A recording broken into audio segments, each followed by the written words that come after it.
Three, two, one. Hey, now, Justin, this is when your big new intro is supposed to start. When does that Oh, happen? let me turn that down. That happens, right around that time. Oh, so right about now is when you start the intro. Yeah. So, okay, hmm I'm ready. I'm ready. We're all ready. Ready, go. Bam, new intro. It's perfect. Oh, I Great. must have missed it. So the people watching probably saw the intro. I thought Just you had one with banjo music or yeah, something. I thought there was. You were talking all about this great intro and how you've spent all Oh this boy, time making this intro. Do we not have I one? thought banjo. I thought we were Banjo. going to hear some finger plucking. All right. Hello, everybody. There is no intro. That's me just giving Justin shit, then driving the bus over as soon as possible and the show start. Missed last week. Back this week. Thanks for everybody that is tuning in. Thank you to Bob and Julie for being there. I really appreciate it. And I need to keep better contact with Bob and Julie and tell them when the show is going to be on and when it's not. So we're back and we have my John Oliver is Jason Wiebe back on today. Oh boy. Do you get that reference? Yeah. Does that mean that I get a sewage treatment plant named after me? Sure. And you get Okay. something. Yeah, it's some Wallaby Center. You get Oh, named after you Wallaby as Center. well. That's Yeah. great. Yeah, yeah, I yeah. like wallabies. Yeah. So for those that don't know, Colbert loves to have John Oliver on. That's like his go-to Ah, guest. I And see. so you are Well, that's my high praise indeed. yeah. I like John Oliver. I think he's really funny. Yeah, Yeah, he's Colbert's very pretty funny funny. too. Yeah. He's very funny.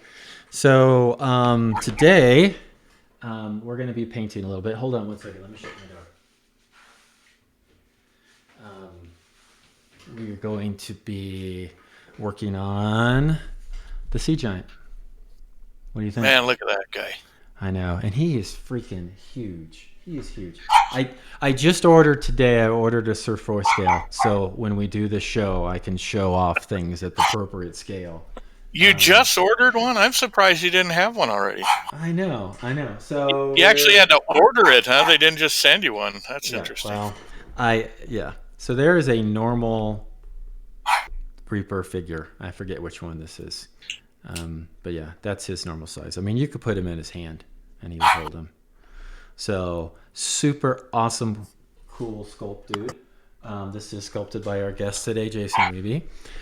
Well, thank you. It's off concept by Izzy. Yeah, This is one of the times that we have a real good synergy, I think, between Izzy's art and my sculpting. right. So It's it's fantastic. There's just a lot of fun detail, and this is just in the beginning stages. I got out the Vex airbrush last night and just started blocking in a lot of colors and getting me to a point where I can start doing my brushwork. And so that was a lot, adding a lot of the greens, and then there's like 3 or 4 greens airbrushed in here and various purples and stuff in the shadows, and I'll blend those back together. And then what's missing, I haven't pretty much assembled except for 2 pieces, is I like how you keyed this in. This fits, boom, perfectly right in. I mean, it's even great. something that you could use blue tack and tack it in there if you ever just wanted to be able to take it off for whatever reason. But that's a really cool Yeah, and piece. if you just needed a little hull bit for a base or something, it also works for that. Yeah, yeah, it's super cool. And then the other piece that we don't have included right now or attached into it is his giant ship mast. So he's super cool. That was fun. That was a fun. It, I love Izzy's concept art, and some of my favorite parts of it are the accoutrements that she comes up with. The various weapons and things that the character's carrying. There's just so much packed into them. Yeah, and there's a question. I think it's thick enough to embed a magnet. Why not? You could put a magnet into that, a little tiny magnet. I'm looking at it off screen, like you can see what I'm looking at, and there's the little key piece that goes in. But Yeah. it is such that it's such keyed in. I don't know if that's a real term or not, but it's so deep that you could. I mean, blue tack would just be super easy to have in there, or just to set it in there. It's not that big a deal. And the other kind of cool thing. Not only did you sculpt it well, but your engineering of it is really nice. This Thanks. has a little key right here that goes Yep. into the palm of his hand right here. Yep. So that's super cool, and it'll be good. I mean, I'll end up just painting this by itself, and what it'll be nice is I can just boom pop it right in. So many times when you're painting something that's all these different pieces, I like to pre-assemble everything together, but sometimes you just can't, just because, like, for instance, the staff would just be too hard to work with and block off some areas, just like this would block off what I want to work on here. Yeah, I was surprised you got the shark on the club on there, the paddle club on there. I needed to get the paddle club on in order to put the arm on. When I did it, I was trying to dry fit it all, and if I put the arm on, I couldn't then come back and dry fit Sure. and put this in. So I went ahead and put that in. It's not much of it. And then the shark, I just went ahead and put it on. I wanted to be able to, when I airbrushed it, to get it at its right angle, at its correct angle, to tie Yeah. into the figure lighting wise and everything. He's looking. I used the midnight blue triad, which is awesome. It's really good for shade of metallics too, but I like it there. So you'll see he's I don't know, he's just started. But he's not super far along, but super cool piece. Bones 5, part of the Dark Depths expansion. That's probably my favorite expansion. I know you worked on a bunch of them, but it's probably my favorite one. Yeah, it was fun. We had a lot of fun doing it. Yeah. There's a lot of back and forth on some of the pieces, of course, which is great. That's all part of the process. Right. The giant actually pretty much came off like the art I would have liked it to be taller, but we have manufacturing considerations. Yeah. So I would have liked to seen him twice that size, but there's just no way that we could do that within our framework. The maiden is a fairly decent size comparison to a person. Yeah. This guy's a little bit on the big side, but this is an Abran figure that's yet one day to be released, hopefully. Oh yeah. But they're pretty much the same size. So I know you mentioned, I remember seeing one of the updates. Maybe I was on one of the Bones 5 updates where you're like, well, the ship's kind of small. The front part of the ship, or with a bow. Yeah, it's not small in relation to the giant. So Yeah. like a lot of things in gaming, you have to imagine that the giant's maybe a little bigger than he is, Mm-hmm. which is not hard to do. But again, manufacturing considerations and cost considerations and everything, we're trying to give everybody the most bang for their buck. And this is definitely there. And this guy is freaking huge. Freaking huge. I don't have any.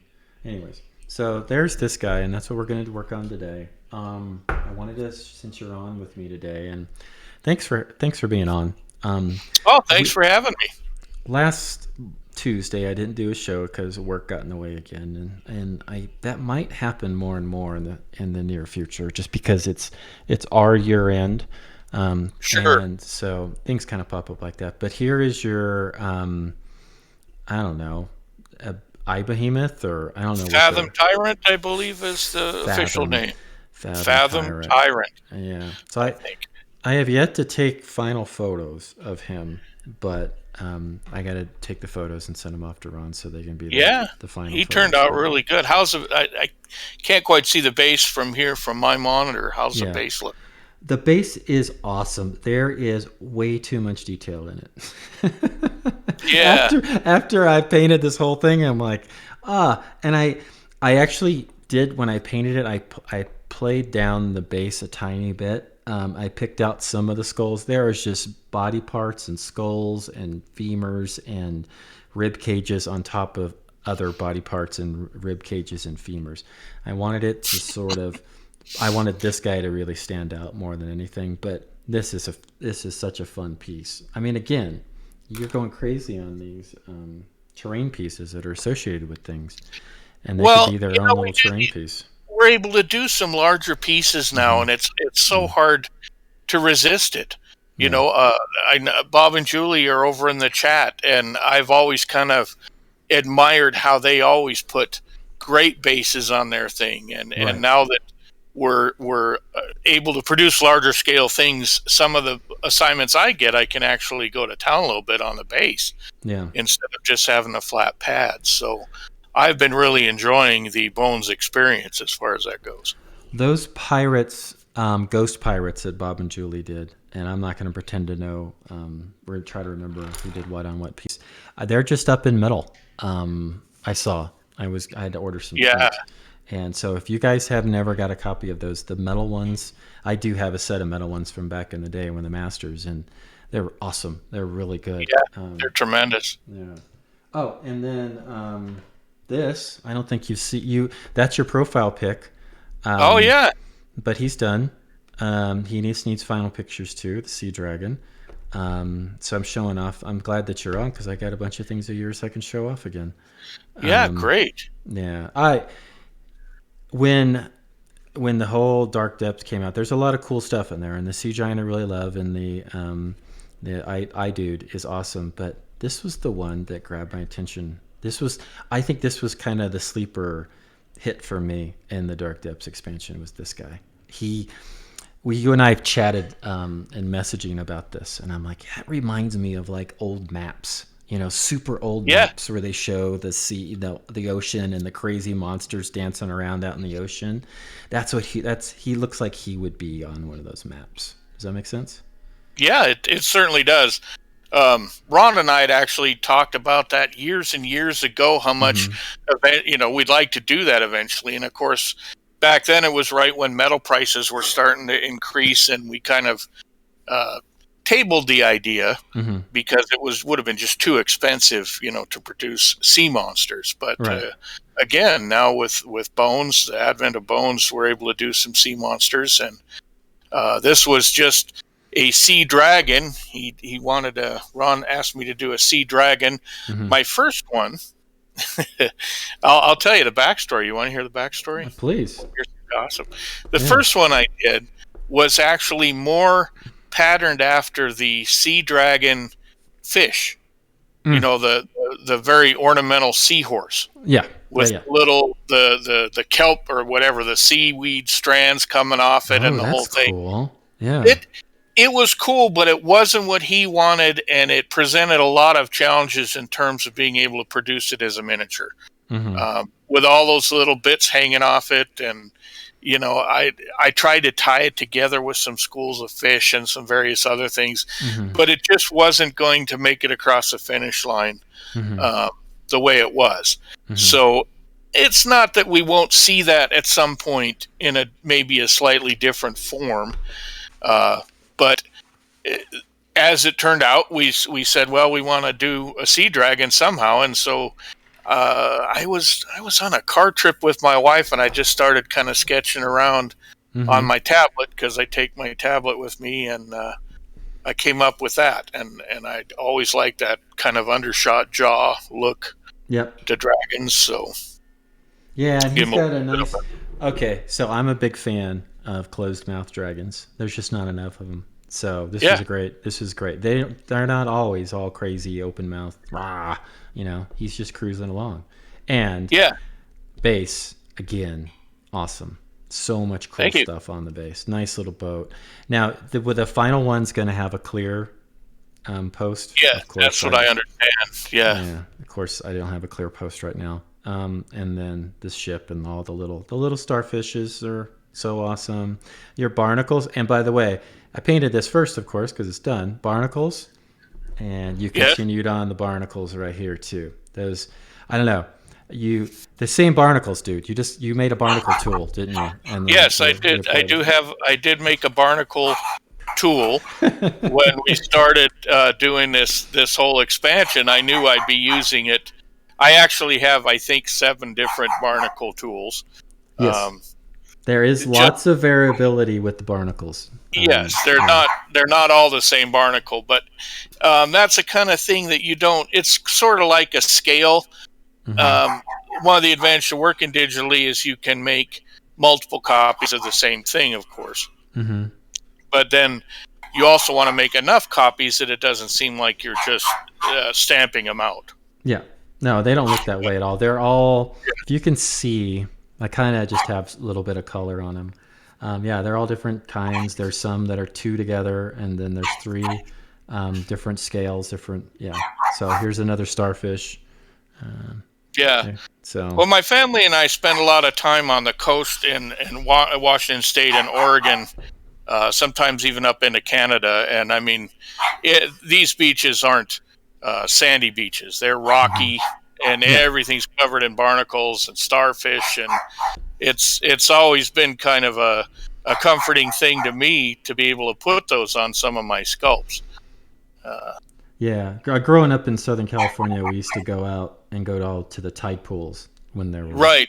Yeah, and that was just so much fun. I mean, back when you could see actual starfish or sand dollars also, and yeah, it was not so much as easy to find anymore, but it was sand dollars in particular. You used to see them everywhere. Yeah. Well, we still have quite a few. There's actually, I can't remember which place it was. It might have been Long Beach. Mm-hmm. There was we had done some research before we got there, and there was a place where you could get sand dollars. I mean, it was a little shoal that was about 20 feet off the shore, and at low tide you could go out there, and of course you don't collect the ones that are still alive. You can tell the difference, and so you just pick up the ones that are no longer alive, that are just basically the skeletons that are left over. Mm-hmm. And I think we picked up probably 200 sand dollars. So we haven't had to have any sand dollars since then. But what did you do with the sand dollars? You just have them as decorations at home? My wife made some into decorations, wreaths. I think we have a mirror with sand dollars around it. Mm-hmm. And it's just, like you pick up seashells. There's not as many full shells out where we are. There's mostly sand dollars and snail shells, but not a lot of, like on the Atlantic, when I used to go to Florida, there used to be a lot of bivalve shells. Mm-hmm. We don't have that many of those. Oh, and since we're on the whole sea theme, this was from Reaper, the Reaper Con, right? So I showed him off a few times, and I'm working on him. He's fairly far along. Tails. I love this piece. I wanted to maybe figure out some way to have to incorporate Julie's octopus. Oh, that'd be neat. I'm not sure yet what I'm gonna do. Like, I don't know. Well, it seems like you would add maybe a third figure, maybe the guy that's actually fighting the octopus. Ah, yeah. And maybe he's shown up to get the dead man's treasure, and the octopus has conspired to stop him.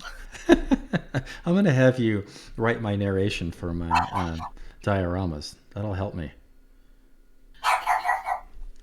We can write little stories. That'd be fine. And backstories. Well, I think, speaking for myself, but I think also for many sculptors, is we do have a narration in our head going for a long time as we're sculpting. Can you hear my dog barking? Yes. Okay, yeah. I'm sorry. Yeah. He's protecting our house. Are you have an imminent raid of some sort, or? Well, yes, we're constantly under siege by UPS, FedEx, mailmen, meter readers. Yeah, well, just doing his job. Is that kids Enzo? Trying to mow my lawn. Yeah, that's Enzo. Okay. Hang on, let me see if I can fix this. Hold on a second.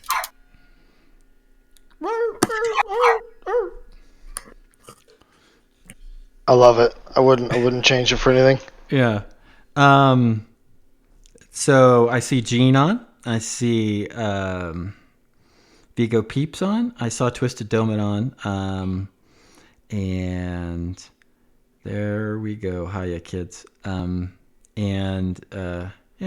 Rings is on. Hey, Rings. So yeah. Okay, I'm back. You're back. Cool. I didn't hear. Yeah, he's just 2 years old, and he's starting to get that sense where he needs to be doing some work. all he can do is bark at things. Yeah. I mean, he stomps around on his little feet with his little hackles up. It's pretty funny. Well, I love your Facebook posts, your little stories with Enzo and Frankie. The Yeah, commentary. That's great. It's great. There needs to be a book. yeah. Well, I just realized today that they're running a scam on me almost every day.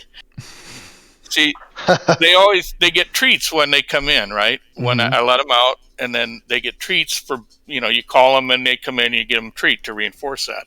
Mm-hmm. They used to go out together. Well, now they stagger. They're going out, so they figure out a way to get double the number of treats because you can't give a dog just one, or you can't give just one dog a treat, right? You have to get them both a treat. Yeah. So Enzo will go out and then he'll come back in, and then Frankie will wait, and he'll go out and he'll come back in, and they'll both get a treat. Mm-hmm. So that's great. That's all day long. Well, I wanted to open up since it is your third time on the show, and the first time was really me interviewing you, and Yes. the second time was you interviewing me. I wanted to It see, was. which I enjoyed that. It was very different, to be Yeah, on it the was a other fun side. show. Yeah. I wanted to see if anybody that's watching today, they have any questions for me, for Jason, on the show itself or whatever that we haven't talked about. Feel free to throw that out there. I'm actually paying attention to the stream for a change. So, hello, Dragon Eye Miniatures and Vigo Peeps. I think I've said hi. Oh yeah, everybody's in here. Yeah. So we are doing pretty Well, good. now's We're your up to chance. Fire some questions. Yeah. Let's see. We'll make. Otherwise, we're just going to talk about dogs and barnacles all day. I mean, that's not good.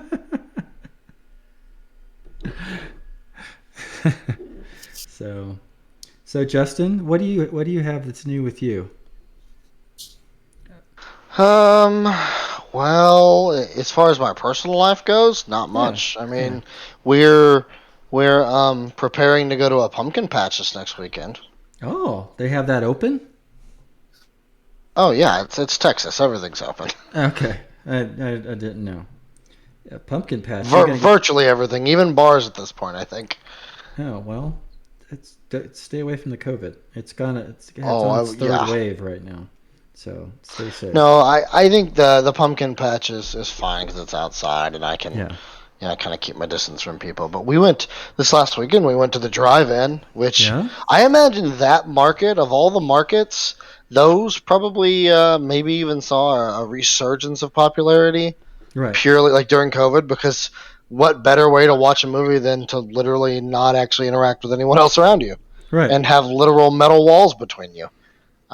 So it's that was fun. We went and saw that comedian Bert Kreischer, I think that's his name. Oh. That was pretty funny.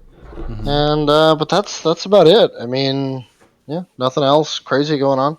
I'm ready for my ski trip in February to the fantastic state that you and Gene live in. So where are you going to go?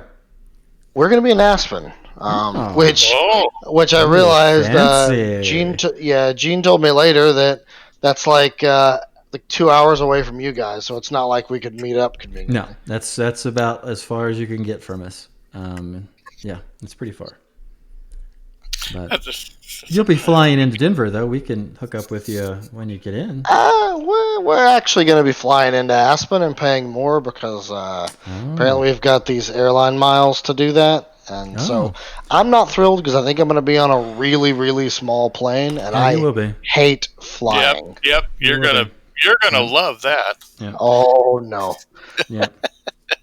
Yeah. Hey, Reaper John is on. So Reaper John, when can we get some additional promo for all this great Twitch broadcasting?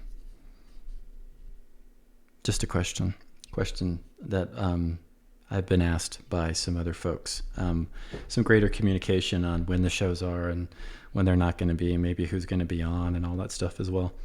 I get a lot of emails on that kind of stuff. So just FYI on that. Not to kill the buzz we were talking about. Let's see. Justin the Cajillionaire. So how much are they paying you if you are getting direct airfare into Aspen? We have it from like airline mileage from our credit card. We pay for everything with that. Huh? He's not going to tell you on Twitch stream how much he makes. I get 3 bananas and 2 chickens a week. Okay. Yeah. Okay. Cool. Yes. How bougie. I know, right? How bougie. Yeah. Most Texans go to Monarch. That's a big Texan ski hill in Colorado. Or they'll go to Breckenridge. Why is it Texan? What makes it Texan? That's when it's an easier drive to get to Monarch. It's bunny slopes, or? Well, no. Mostly. Okay. But no. Yeah, no. I'm giving you shit, John. Reaper John. I'm just giving you shit. Yeah, no, it's a smaller ski hill that's really easy to get to. I give my sisters who live in Texas have been out there multiple times with their kids and their church groups, and that's what they always say is the only one we ever go to is the only one they ever talk about is Monarch. So yeah, Justin, you're pretty big time to make it all the way to Aspen. Now, are you a big skier? Have you skied much? This will mark the 4th or 5th time I've ever skied.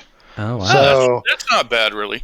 Uh-huh. Yeah, the short answer is no, but like we went to Santa Fe. I think I talked about that not that long ago. We went to Santa Fe this last Christmas, so it's almost been a year now.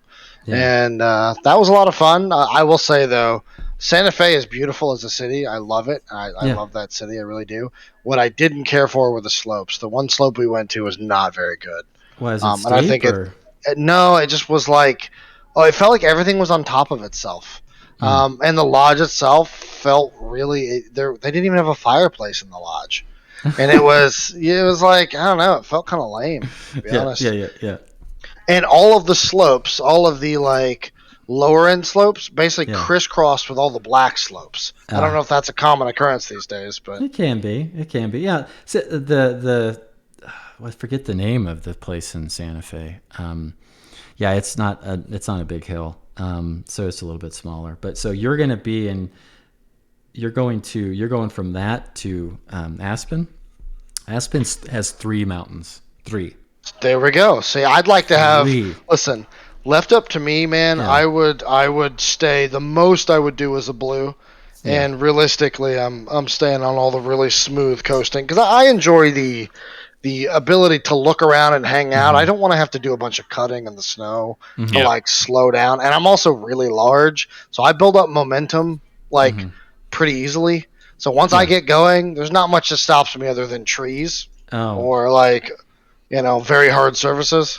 Don't pull a Sonny Bono on us. And I have 2 bad knees that I have to wear braces for from football. So, you might rethink this whole idea, actually. Just find somewhere with a super nice lodge. Yeah. I'm hoping that the lodge. See, I've been to Colorado twice.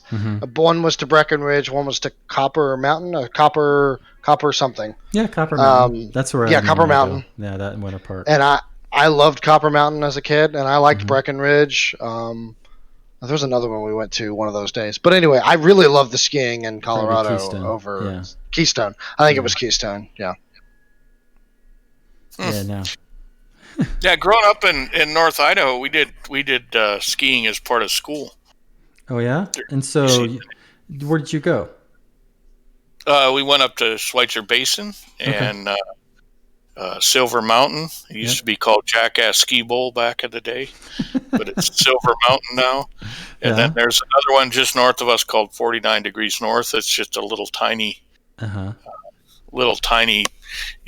drive up and hit the runs a couple times. But it was always a fun school trip. Yeah. So Justin, do you have your helmet?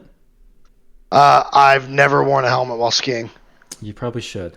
I believe you. In my current age, I agree with you. Well, now, I will say this. I just don't think you could take another hit to your head.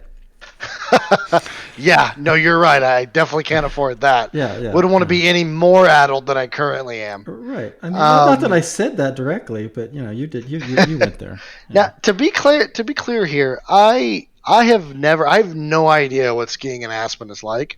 So if it's really nice, like I'm excited. But like I was told that I was going to Aspen. I did not choose it.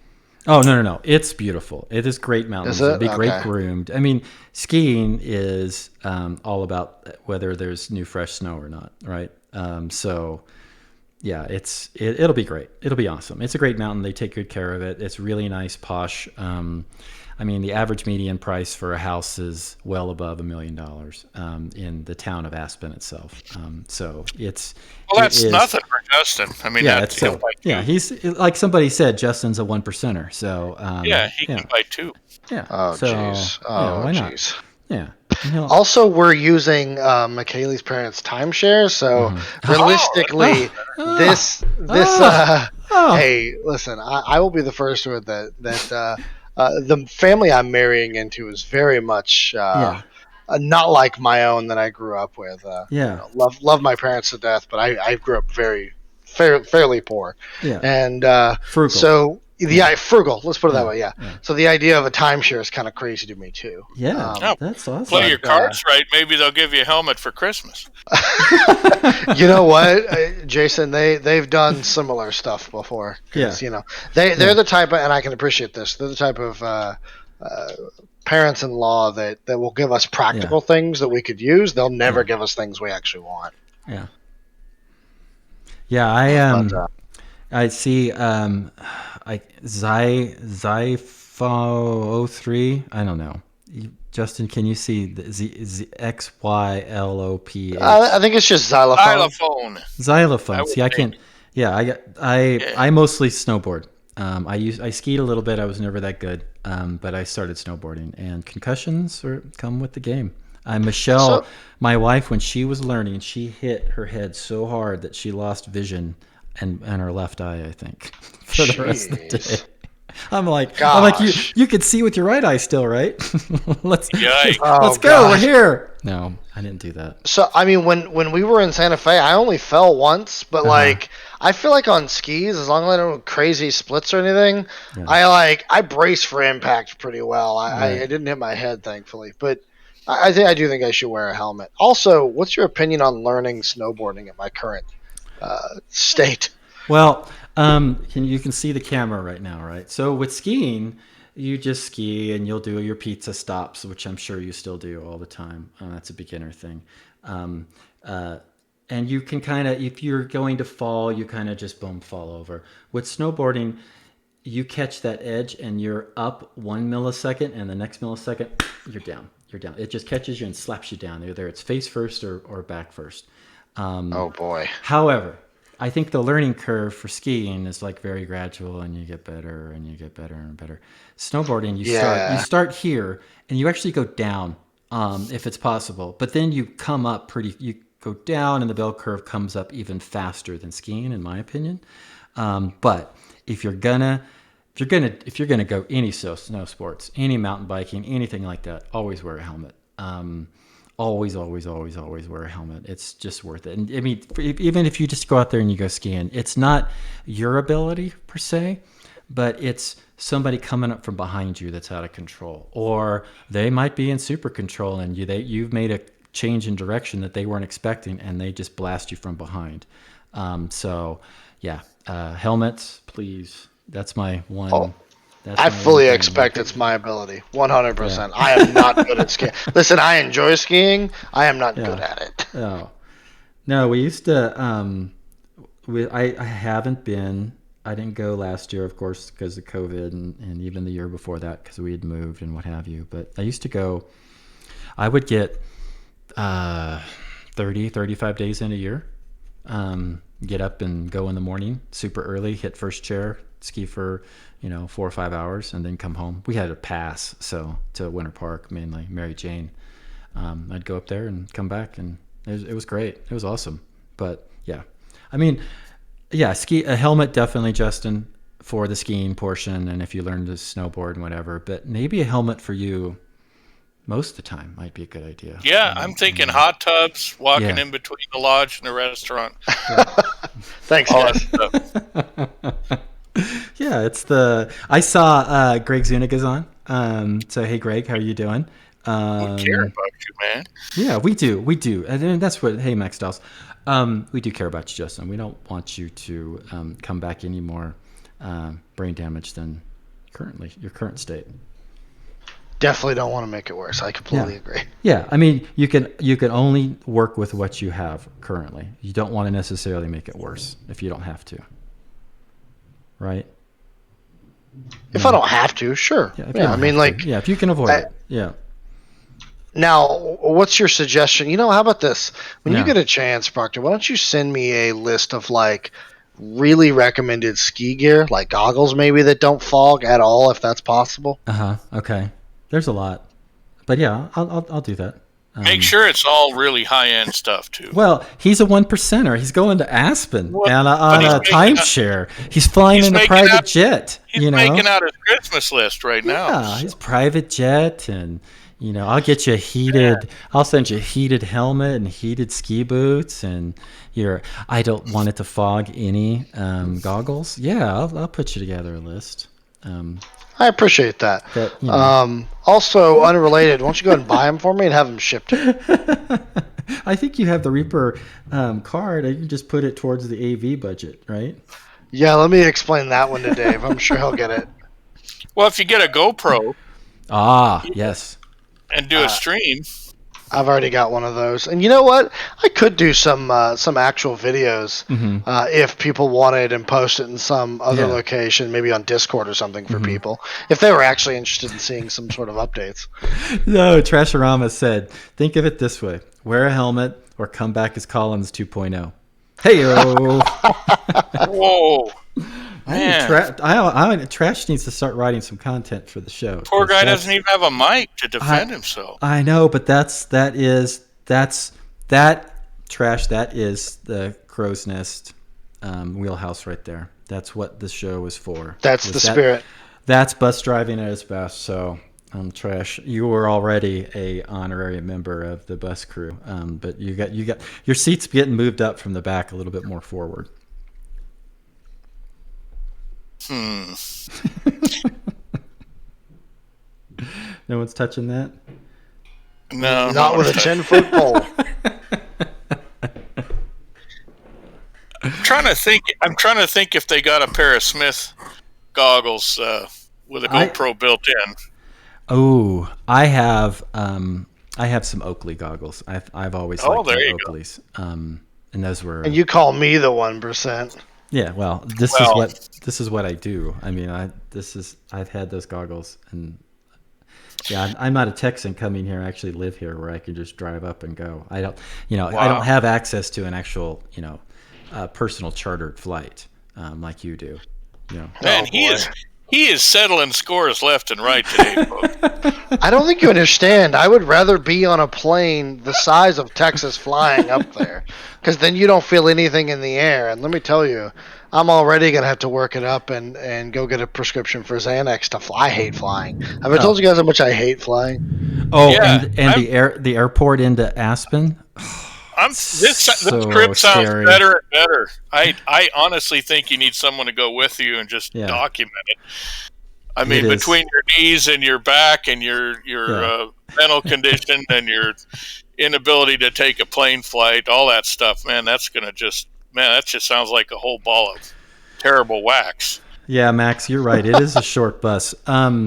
But that airport in Aspen, it's tiny, tiny. I mean, not just the airport itself, which is tiny, tiny, but that runway is super tiny. I had a friend, an old neighbor, who used to fly commercially. He was a pilot, and he had that route. And I asked him, how often do you have to turn around? He goes, oh, in the winter, I don't know, maybe half the time. And I go, what about the other half? He goes, I don't know. There's a lot of white knuckle flights. I'm like, for you? He goes, yeah. There's some times we probably shouldn't be landing that we do, just because we have some 1%ers that are on the plane that have booked it, and then we just got to land in there because they're going to bitch at me if I have to turn around. So I don't know if that's you or not, Justin, but that's what he said. Definitely not. Left up to me, we'd take a train up there. They have a ski train up to Winter Park. But you have otherwise, if you want to go all the way to Aspen, you have to ride in a tiny little van for 4 hours or so, all the way up there. But it's a great hill. Once you get there, you're gonna have a great time. You can see, I think Kevin Costner lives up there. Lots of celebs up there. You'll fit right in. There's all kinds of celebrities up there and everything. Yeah. Okay. You'll fit right I'll remember that. Aren't you glad you pitched into this conversation today? Well, it's been a while. If I'm not giving you shit, if I give you shit, it means I like you. That's really what it boils down to. So, I got to know you in order to feel comfortable giving you shit. So there's that. But if I didn't like you, Justin, I wouldn't give you shit. So that's why I gave Reaper John shit earlier. Lucky me. Yeah, lucky you. Lucky you. Lucky you. Anyways, and so I haven't seen anybody come up with any questions. Did I miss anything while we got off on the skiing tangent that has nothing to do with our hobby? I answered a couple for Reaper John. Okay. What did he say? He wanted to know if let's see, do you have stuff saved like base models for weapons or armor, change them as needed for the concept, or do you make everything fresh every time? Mm-hmm. And I have some base models that I use, but they're very, very base, is the joke I made. Much like I used to do with green putty, if I had a little tiny bit left over, I'd just make like a blank bar that I would later be able to carve a sword out of. So I have some very basic shapes, but if you could reuse a bunch of stuff, but if you do that, it takes away some of the fun of doing the project.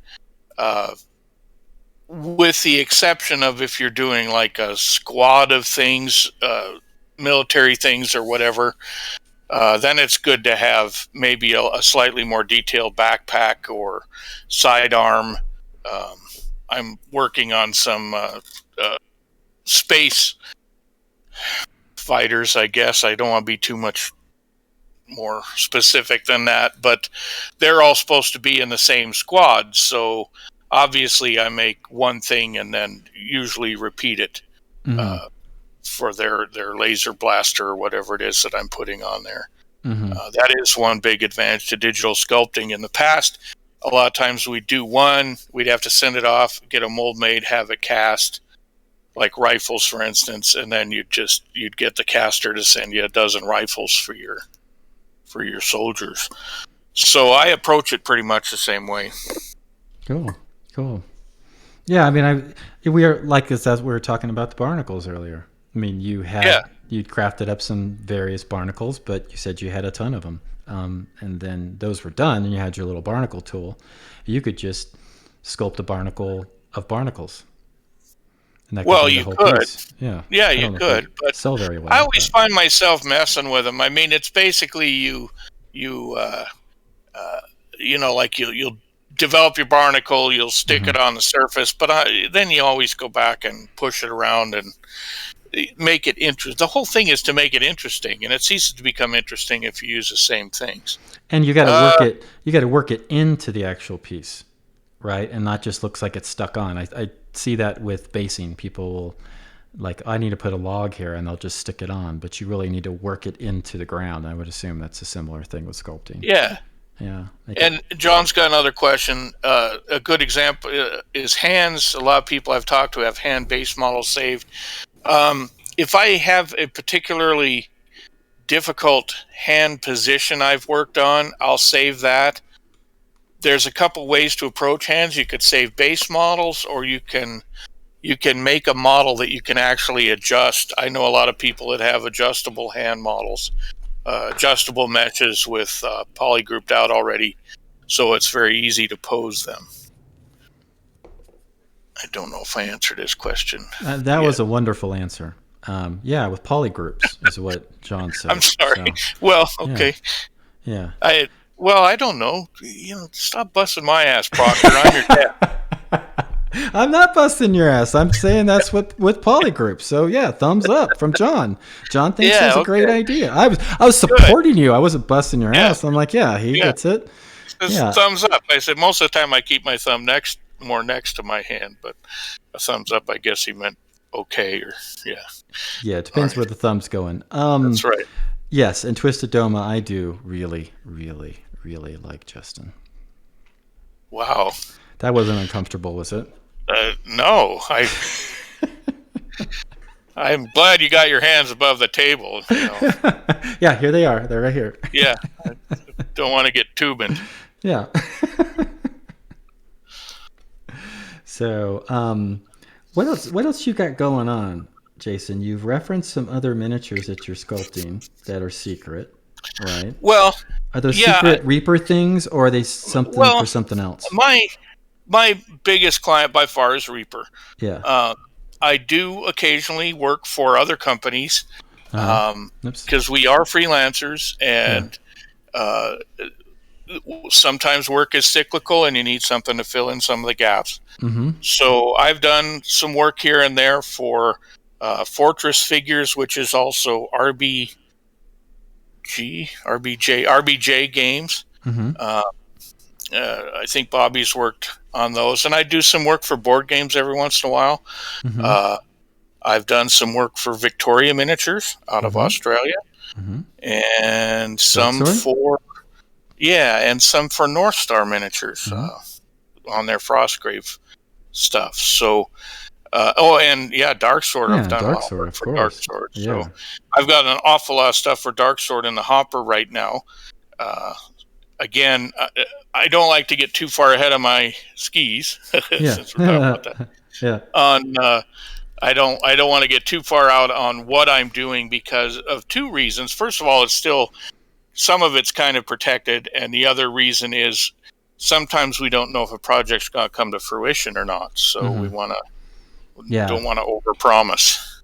I have a really neat piece that Jim is working on that Christine Van Patten sculpted, a tribute piece that's still in the casting portion. Yeah, I'm super excited about that. But I can't, of course, say anything, or Jim would kill me. For you? For me. It'll go in general release. I know what it is. I think. Yeah. It's super cool. But I'm super excited about that. And then there's a couple of things that I know Bobby was working on too that I quote unquote called dibs for. That it's gonna come up that I'll get to work on too. So I really I'm trying to get Jim on. Oh, go ahead. I'm trying to get Jim on the show. It's just he's the only one running the show over there, so it'll be interesting. But I think it might be fun to get him on and get his take on things. So I don't know. It would be fun, I suppose. Wow. I like Jim. I'm just giving him crap in case he's listening. He's not. I don't think he's ever listened to this show. Well, there's Jason behind the wheel. I'll send him a link right now. That's awesome. It's fun. I have a great group of clients, and then every so often I'll just do a one-off, or someone will want me to do just one or two pieces for a certain project, and I've got a couple of those in the works too. So it never stops, and you don't want it to stop. Everything I take now, I'm very lucky in that I can take some things that are a bit of a stretch, and for instance, doing more space astronaut-y type sci-fi stuff is not really in my normal wheelhouse, but I still enjoy doing it. So are they gorilla-esque, or are they people, or No, they're people. Okay, they're people. Well, last year I did that Space Dwarf for Victoria that she had as a that was special cool. edition. Yeah. Yeah. So there may be more like that in the future. Cool. So. Is there, you guys both, you and Bobby recently were involved in some other Kickstarters. What's out there right now that you did some work for that might need a little support? I don't think I have anything. I don't think I have anything that's currently running. We just Bobby, Gene, and I, and Chris Lewis all worked on Tomb Guardians. His Cass's last Kickstarter, it ended 3-4 weeks ago, last month sometime. And I'd done a bunch of dwarves for him for one of his prior Kickstarters. I did a bunch more for this one. Cool. And Bobby did a couple things, and Gene did some fire creatures that are really neat. Oh, cool. And is that Chris over? did some eye creatures that are really cool. And that Kickstarter's already over, or? Yeah, that Kickstarter's already over.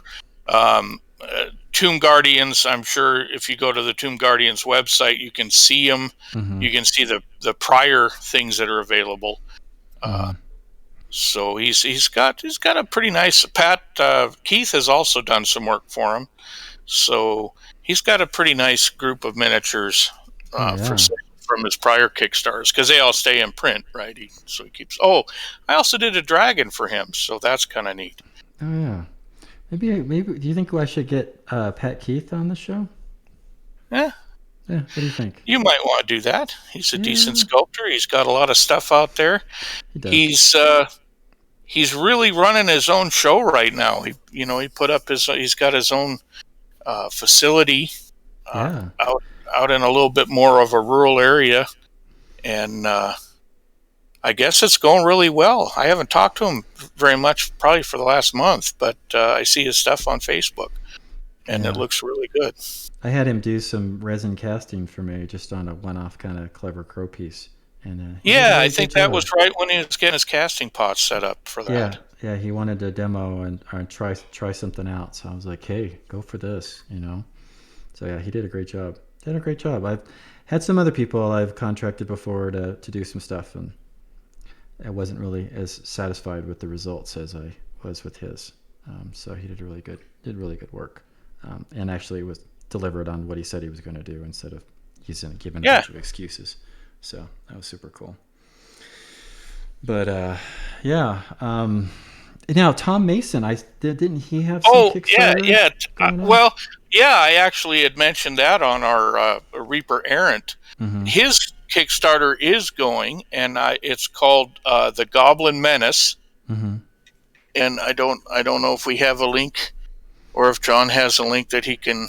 Yeah, if John's still on, if you can throw a link up, that's great. But Tom has done a lot of work for many years for Reaper, and he's got some absolutely cool little goblins right now, and his Kickstarter is doing very well, I think. For a one-man operation, it's really cool. So I bought into it myself. I'm actually looking forward to getting them. Yeah, there. Thanks, John. He put it. Oh, thanks, chat. John. Yeah, good job. Yeah, that's cool. It's just good to such a small community and small world to give a little props and shout out to. Yeah, it is. And we toil and we toil and we toil, and then you guys, paint them. So play with them. Well, hopefully we paint them all. I mean, I've got a stack of stuff to be painted of my own personal stuff that's a mile long. So. Oh, I imagine. And I have more packages coming all the time of things that I've just ordered myself. And Michelle says, why do you keep buying things? And I just say, because I have a problem.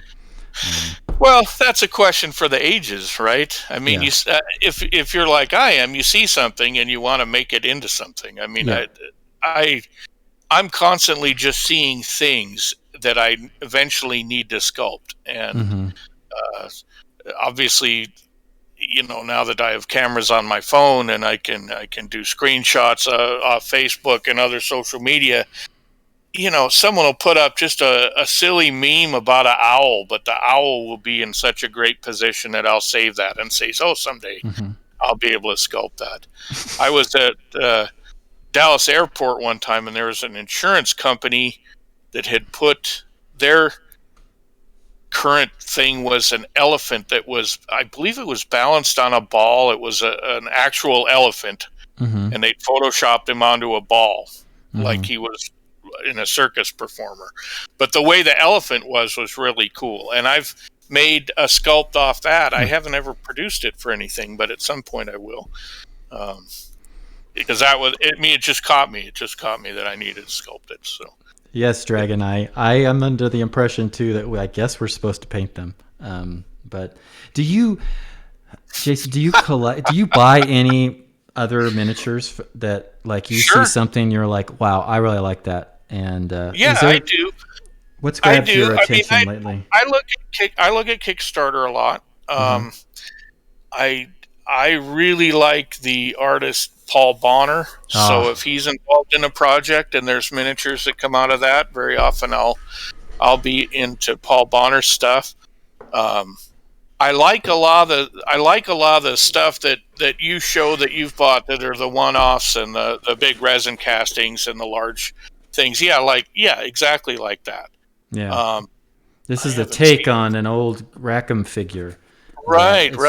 Journeyman Miniatures. I don't know who they are. They're a tiny little company. They've only done maybe 5 or 6 things.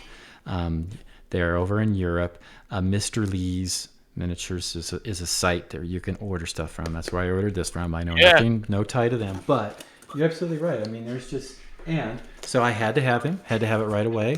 It's still in its freaking box. I haven't put it together, you know. Well, and I get a ton of stuff from Reaper. I mean, I don't just get my own stuff from Reaper. I get... Yeah. It's it's a constant source of inspiration. Yeah. And sometimes I'll finish a miniature, I'll put it out there, and then I'll be a couple weeks later I'll be looking through my shelves or something, and I'll go, crap, I unconsciously imitated that miniature. Yeah. Right. I did a pose like that or whatever, and it's one thing to rip it off on purpose, but it's a whole other thing to do it and then discover that you've accidentally ripped somebody off. So then I usually try to get a hold of somebody and say, "Hey, man, I'm sorry I ripped your pose off this guy."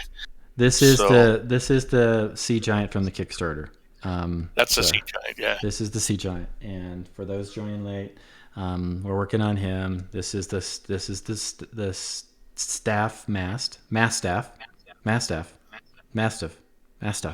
and here's his little buckler shield, which is this end of a boat. So we're working all of that together.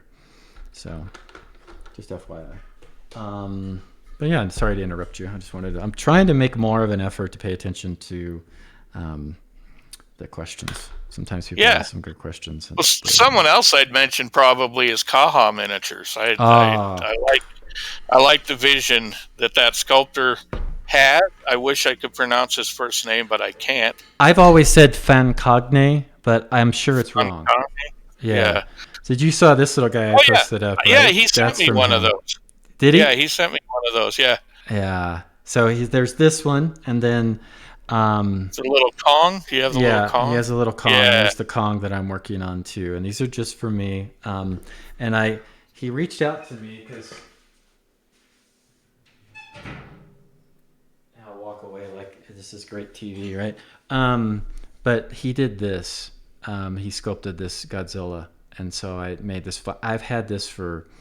I think he sculpted it like 6 or 7 years ago, and I bought it off him, and it just sat on my shelf of shame forever. So yeah, he's really cool, and he's just this guy on Facebook. He's got a tiny little site, and he does his stuff, and he's French, but he's from French Polynesia, I believe. Yeah, he's an islander. Yeah. So yeah, it's neat to. I like to. I mean, I can always have. There's great sculpts from you and Bobby and Jason and Sheen and Bob and Julie and Chris and Christine and all those folks that I could just paint for the rest of my life. But it's kind of fun to see these other folks out there, and especially the small times guys like Kaha.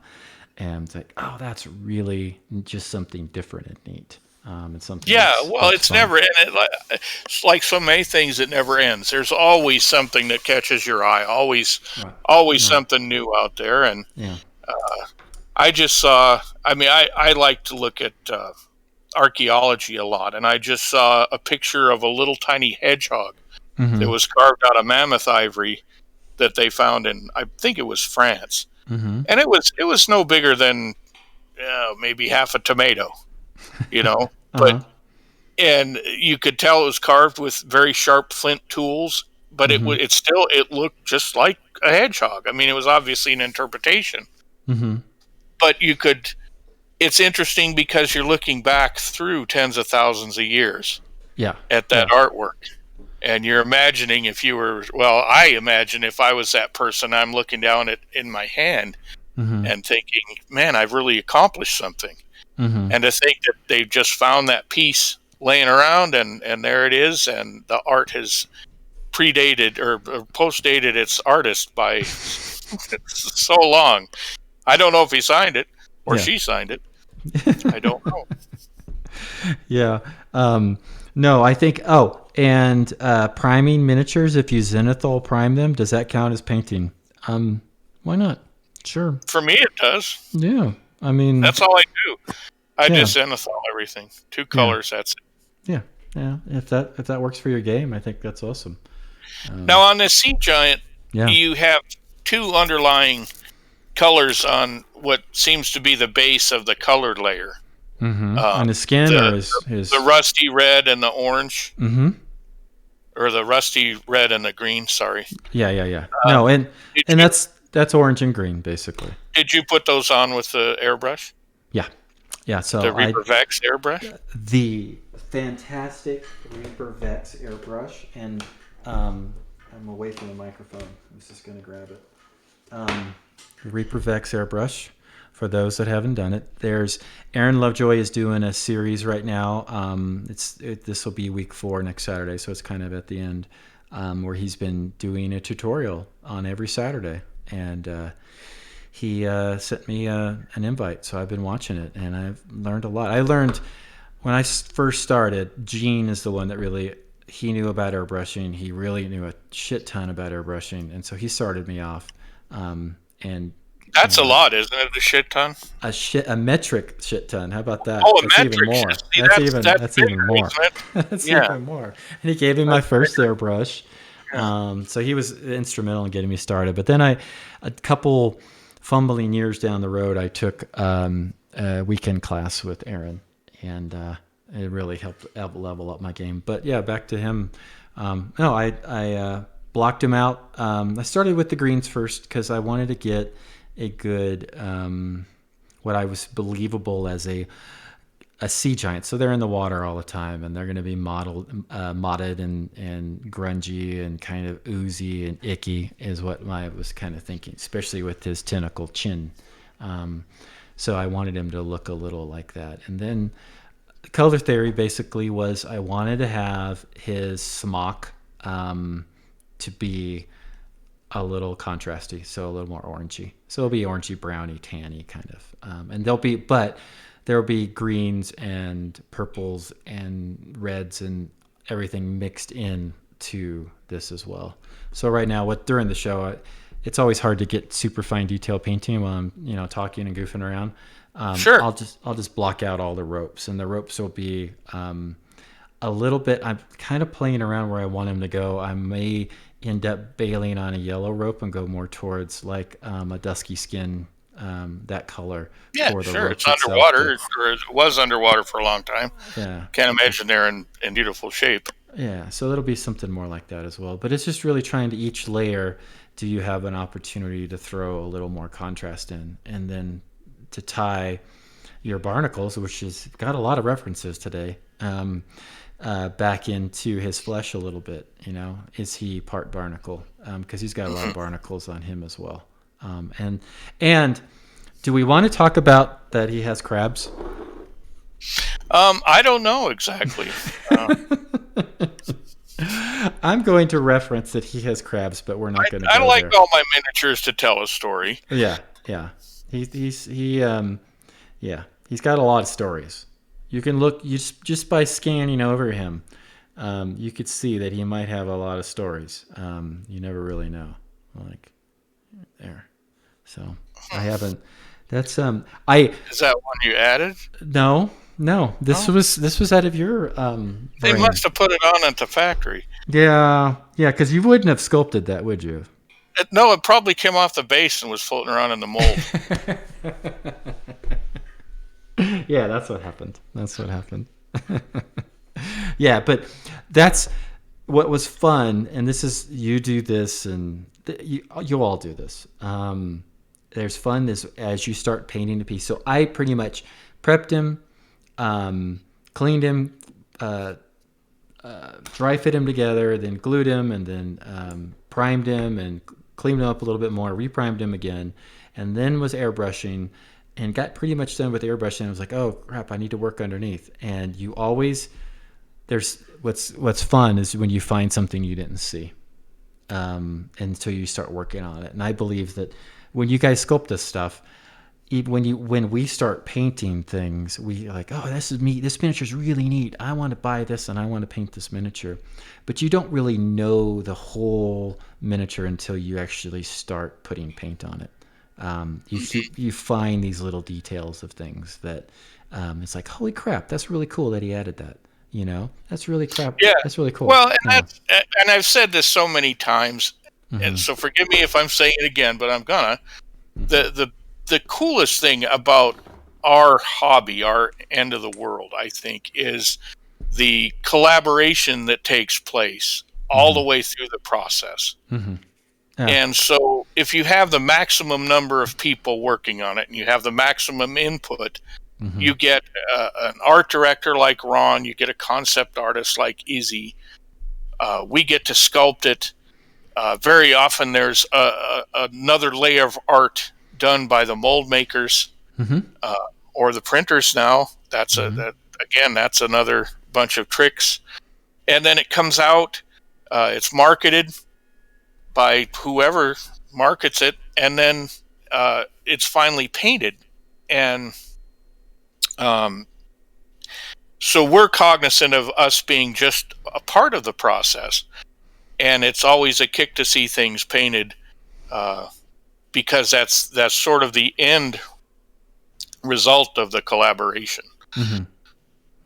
And the other cool thing is, of course, 5 different people can paint it, and it'll come out 5 totally different ways. No, and I love that, and the fact of like I'm fortunate enough to do stuff for Reaper, and I love it. I take it. I never want to take it for granted. But there are times that I'll get it for the first time and go, okay, this is what I'll do, right? But then I'll see after I've painted and it's been out for a while, and other people get a hold of it. I'm like, that was a much better idea. That color scheme. I wish I would have thought of that. I do that all the time. It's like, yeah. I was lucky enough to grab one of the polyurethane test shots of this, and I keep thinking that it would be cool in like a fish belly white. Oh, yeah. Yeah. No, that's a good idea. Yeah. That would be like a much brighter overall, obviously, if you started with a fish belly base kind of. Oh, for his skin and everything? Yeah. Yeah. But I could see him being any number of colors, I think. Yeah. No, that's a really good idea. See, again, it's like, there's so many ways you could take this.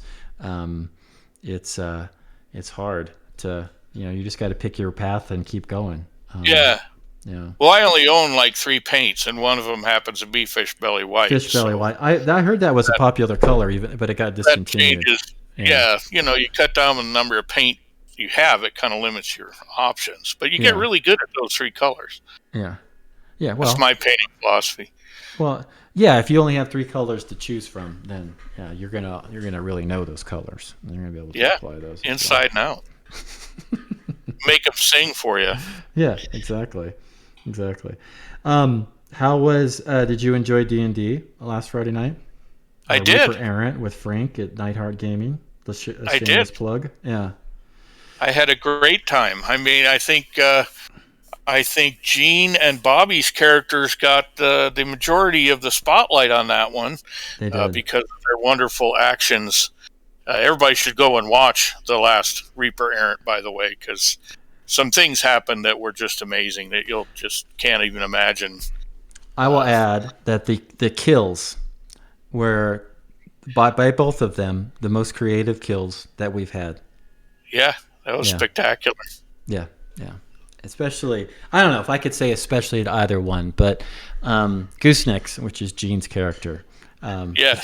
The finishing move. The finishing move was, that was a killer finishing move. Yeah, and that was the big boss that he finished off. He didn't finish off some peon. That was the boss level that was the boss of that level.